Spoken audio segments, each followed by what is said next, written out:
कुंभ और प्रयागराज वो स्थान नहीं है जहां पर राजनीति और राजनीतिक कार्यक्रम और फैसले लिए जाएं। सर, कैबिनेट ही पॉलिटिकल है सर कल ज्वाइंट पार्लियामेंट्री और कुंभ के स्थान पर कैबिनेट करना ये पॉलिटिकल है और पॉलिटिकल संदेश देना चाहते हैं वो लोग। Sir joint parliamentary committee Akhilesh ji कब वहां स्नान करेंगे? समाजवादी पार्टी के लोग मन से और आस्था है उनको।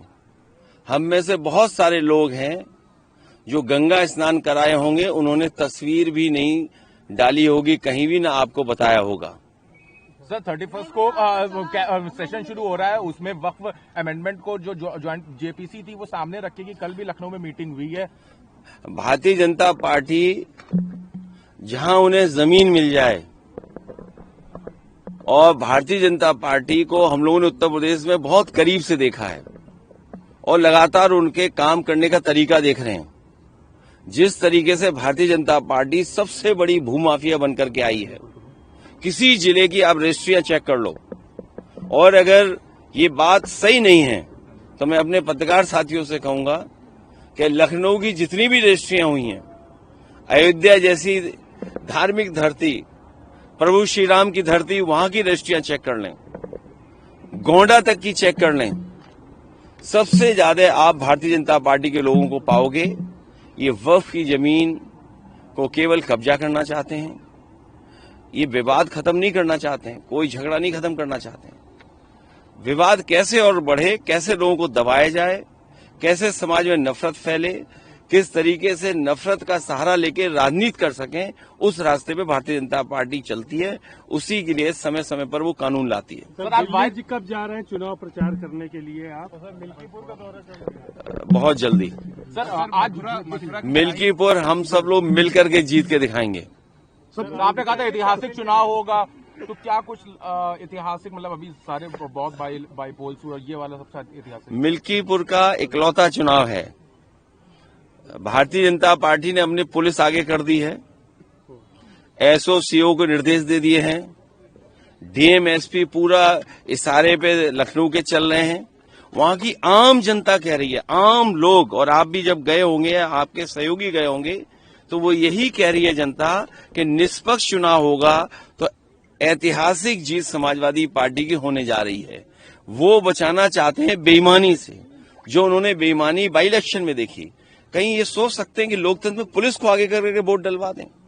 ये बीजेपी के लोग और बीजेपी की सरकार पुलिस के इशारे पे काम करना चाहती है। हमें कहीं से डेटा मिला था और उस डेटे को मैंने ग्राफ में कन्वर्ट कर करके मैंने ट्वीट कर दिया, सोशल मीडिया पे डाल दिया।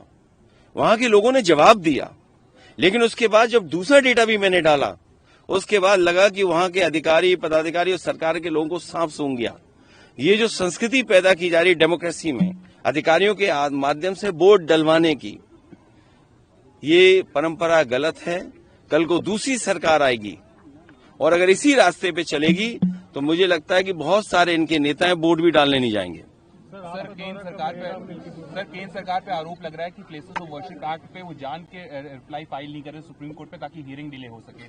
देखिए, प्लेसेस ऑफ वर्शिप एक्ट और जो हमारा संविधान हमें जो रास्ता दिखाता है, हमें सभी धर्मों के बराबर सम्मान करना है।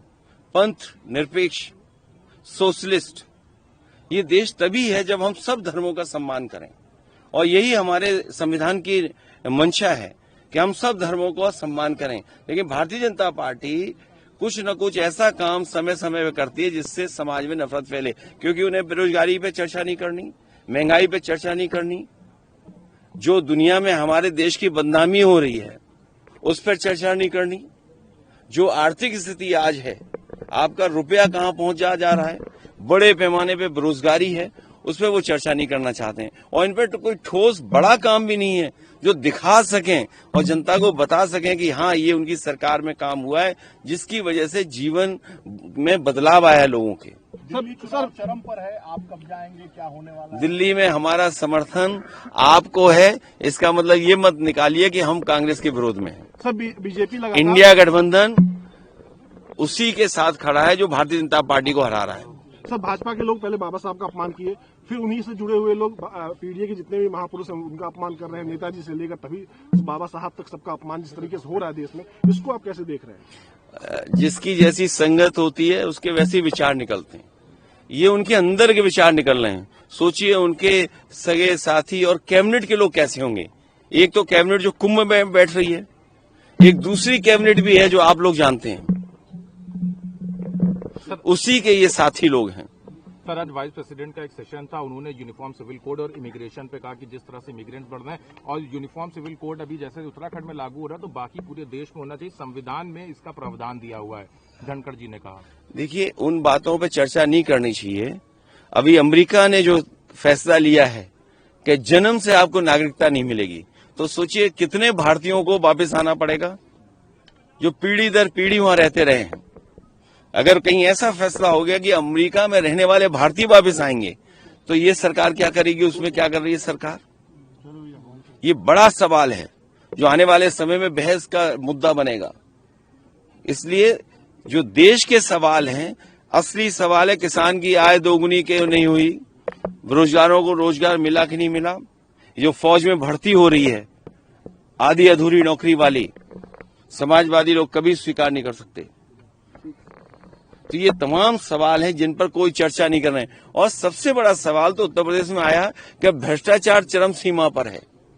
आप लोगों को इतने पैकेज मिलते हैं, उसके बाद भी आप खबर दिखाते हैं। मैं आपका धन्यवाद देना चाहता हूं आज कि इतने पैकेज के बाद भी बहुत सारे साथी कहीं न कहीं सच्ची खबर दिखाते हैं कि भ्रष्टाचार सरकार में कितना है। 2 दिन 3 दिन बाद हर दिन दिखाई देता है इनके विभाग कैसे लूटे जा रहे हैं, कितने लूट हो रही है इनके विभागों में, ऊपर से नीचे तक। और फिर सबसे बड़ा गोरख धंधा तो वो चल रहा है, गंगा एक्सप्रेसवे का तो नहीं कहेंगे अभी क्योंकि वो पूरा नहीं हुआ। ये लोग कह रहे थे कुंभ तक पूरा हो जाएगा। आप बताओ, सब जानते होंगे आप, यही सरकार दावा कर रही थी कि महाकुंभ होगा तब तक गंगा एक्सप्रेसवे बन जाएगा। पूर्वांचल एक्सप्रेसवे में जो लिंक जुड़ा है गोरखपुर, उससे बड़ा गोरख धंधा कहीं नहीं हुआ होगा जो वहां दिखाई दे रहा है। 22 में बनना था, आज से नहीं बन पाया। 7,000 करोड़ की योजना है। तो ये वो सवाल है जिसका जवाब भारतीय जनता पार्टी पे नहीं है। घर घर जल, उसमें कितनी उंगली उठी है, पूरे गांव खोद दिए गए। उन बातों को अभी स्पष्ट सरकार के लोग ही किसी न किसी दिन कहेंगे। जिस तरीके से अगर किसी से भ्रष्टाचार के सवाल पूछो तो वो श्लोक सुनाने लगते हैं। किसी विभाग में अगर आप सच्चाई से उन मंत्रियों से पूछोगे तो वो भी आपको श्लोक सुना सकते हैं।